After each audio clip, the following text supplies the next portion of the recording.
बिस्मिल्लाहिर्रहमानिर्रहीम। मुर्दा औरतों से ज़िना करने वाले शख्स का वाक़या।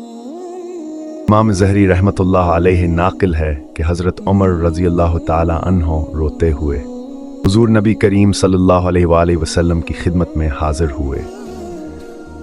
आपने वजह पूछी तो अर्ज़ किया कि या रसूलुल्लाह सल्लल्लाहु अलैहि वसल्लम, दरवाज़े पर एक नौजवान रो रहा है जिसने मेरा दिल जला दिया है।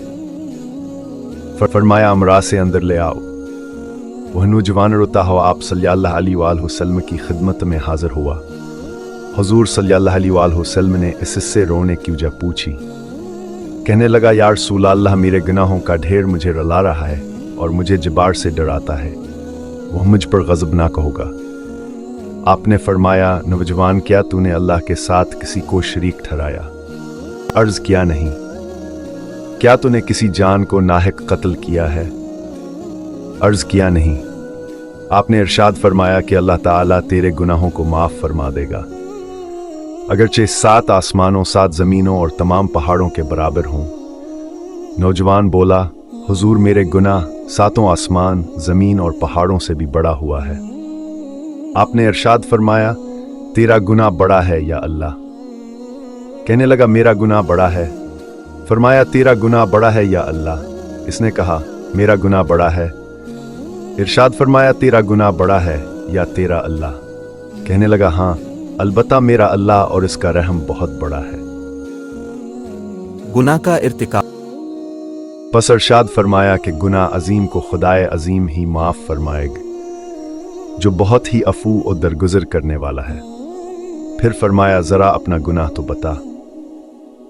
इसने अर्ज़ किया, या रसूलुल्लाह सल्लल्लाहु अलैहि वसल्लम, मुझे आपसे हया आती है। आपने फिर पूछा। कहने लगा, मैं कुफन चोर था और 7 साल तक यही पेशा किया। एक दफ़ा इंसार की एक लड़की फौत हुई। मैंने इसकी कब्र खोदी, कफन उतार कर चल दिया। अभी थोड़ा दूर ही गया था कि शैतान ने मुझ पर गलबा पाया और मैंने लौटकर उससे मुजामियत कर ली। अभी मैं कब्र से निकलकर थोड़ी ही दौड़ गया था, क्या देखता हूं, वो लड़की खड़ी पकार कर कह रही है, ऐ नौजवान, तुझे क़यामत के दिन जज़ा व सज़ा देने वाले से हया नहीं आती, जिस वक़्त वो अपनी कर्सी फैसले के लिए रखेगा और जालिम से मजलूम का बदला दिलवाएगा। तो मरने वालों के मजमा में मुझे नंगा करके चल दिया है और मेरे अल्लाह के रोबरो मुझे बाहालत जनाबत हाजिर होने पर मजबूर किया है।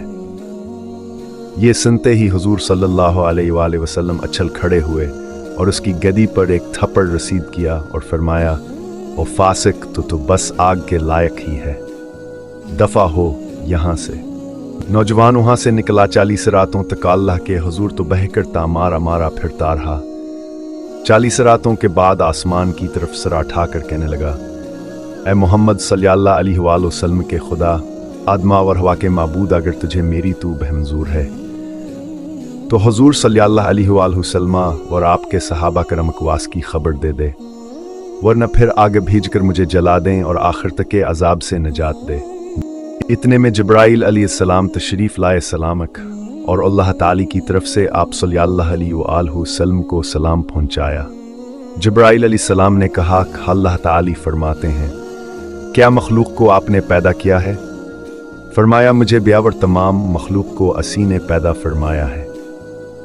अर्ज़, क्या वह पूछते हैं कि क्या आप मखलूक को कुर्ज़ दीते हैं? फरमाया, बल्कि मुझे ब्यावर तमाम मखलूक को अल्लाह ताली हीर्ज़ दीते।